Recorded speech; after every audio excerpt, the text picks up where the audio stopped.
இது red lettuce, இதுவும் சேலட்டுக்கு தான் மெயினாக. இந்த மேக்ஸிமம் இதெல்லாம் க்ரூசிஃபரஸும்பாங்க.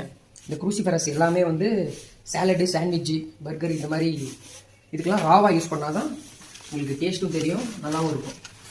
இது நூக்கோல், இது உங்களுக்கு இது பொரியல் பண்ணலாம் நல்லாயிருக்கும், சாப்பாடு நல்லாயிருக்கும். ரெட் கேபேஜ், இது வந்து மேக்ஸிமம் ஜென்ஸ் சாப்பிடும். இதில் இருக்க நியூட்ரியன் பெனிஃபிட்ஸ்லாம் ஜென்ஸ்க்கு தான் பெஸ்ட்டு. செல்ரி, இது ஜென்ரலாக நீங்கள் கொத்தமல்லி இது யூஸ் பண்ணுற மாதிரியே பண்ணலாம். சேலடு, சாண்ட்விச் இதுக்கெல்லாம் யூஸ் பண்ணுறது தான் இதுவும். சுச்சினி, இதுவும் ராவாவும் கன்சியூம் பண்ணிக்கலாம். பேர் என்ன? சுச்சினி. இதுவும் ராவாவும் கன்சியூம் பண்ணலாம். பொரியலுக்கு சூப்பராக இருக்கும். அதே மாதிரி சப்பாத்தி, தோசைக்கு பொரியல் கொஞ்சம் ஸ்பைஸியாக வச்சு சாப்பிட்டா சூப்பராக இருக்கும்.